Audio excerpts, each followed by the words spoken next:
Jessica Chastain on how she's most proud the 355 actresses are the bosses of the film. The spy thriller's cast also talks stunt work and building an awesome team. Jessica Chastain and Eddie Redmayne's new Netflix film Good Nurse tells the true story of serial killer Charles Cullen, an ICU nurse who admitted to killing 29 of his patients but may have murdered more than 300. Based on Charles Greber's 2013 book, The Good Nurse, a true story of medicine, madness, and murder, the movie centers on Cullen's fellow nurse and friend Amy Lufrin, Chastain, who exposes his crimes and brings an end to his killing spree. Director Tobias Lindholm and screenwriter Krysty Wilson-Cairns told the Associated Press that they made a deliberate choice to focus the story on Lufrin and the failures within the U.S. healthcare system that enabled Cullen to murder his victims for 16 years. Jessica Chastain and Eddie Redmayne's new Netflix film Good Nurse tells the true story of serial killer Charles Cullen. Jessica Chastain and Eddie Redmayne's new Netflix film Good Nurse tells the true story of serial killer Charles Cullen. Photo by Dia Dipasople/Getty Images. I saw the potential of doing a serial killer in a way that we had never seen it before, where we wouldn't be seduced by why is he doing this or how damaged is he as a person, but take a step back and look at why and how would we allow for this to go on, Lindholm said. Jessica Chastain to join scenes of a marriage after Michelle Williams' exit, report. He's not, in my mind, Hannibal Lecter. It's not this brilliant mind. It's a fairly simple guy doing a fairly simple thing, but a system allowing it. Cullen used his position as a nurse to kill his patients by injecting their 4 bags with lethal doses of medications. He was able to evade detection by transferring from hospital to hospital in New Jersey and Pennsylvania. Both the book and the film suggest that for-profit hospitals covered up for Cullen in order to avoid potential liability. This case asks us if it's a good idea that people are making money from other people's health, Lindholm said. Is it a good idea that hospitals are businesses? Wilson-Cairns starting writing her adaptation of Greber's book 10 years ago. She told the AP that she began her research by visiting Lufrin at her home. I turned up at the real Amy's house in upstate New York, Wilson-Cairns recalled. I think I was 23 or 24. I was like, I've never done this before. It's really important to me. It's your life story. Can you help me? In addition, Wilson-Cairns shadowed nurses for 2 weeks at a hospital in Connecticut.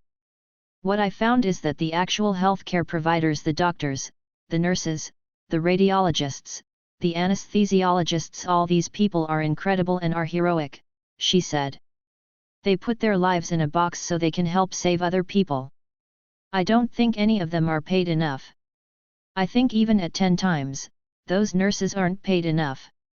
I learned that the system they are forced to work within is not the best for patient care. Cullen was sentenced to 11 consecutive life sentences in 2006.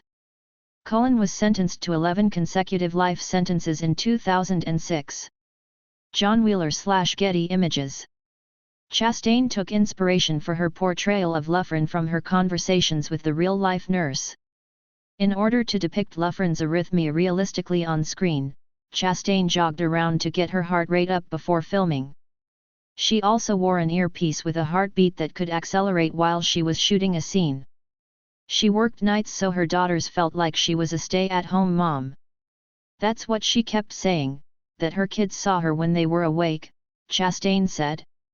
The idea that this woman would risk her health in order to provide for her children and also risk her comfort by not getting the sleep she needed, it told me so much about who she was and what she was capable of. Redmayne, who played Cullen, watched footage of the real-life Cullen from his court appearances and his 2013 interview on 60 Minutes. Cullen was sentenced to 11 consecutive life sentences in 2006. There was something in his physicality that was interesting to me, Redmayne said. He's a very still man. But if you actually look close, you'll see he's always soothing himself. I don't know if soothing is the right word, but touching fabrics. Good Nurse premiered at the Toronto International Film Festival on September 11. Good Nurse premiered at the Toronto International Film Festival on September 11. Photo by Taylor Hill/Film Magic. There's always something moving. The guy was a horrendously damaged human being, and that idea of looking for comfort was interesting to me. Click here to sign up for the entertainment newsletter. Good Nurse premiered at the Toronto International Film Festival on September 11 and Loughran received a standing ovation when she took the stage. Wilson Cairns said that she was particularly moved to see Loughran celebrated for her heroism. "This woman just wasn't recognized for what she did," Wilson Cairns said. "People don't think of ordinary women as these kind of heroes. They're not on screens, they're not in the media, they're not in books enough. To see the real Amy finally be recognized in a small way for what she did, which is save countless lives, I thought, that's not a bad way to spend a decade. I'd do that again." Good Nurse will begin streaming on Netflix on October 26. The Associated Press contributed to this report.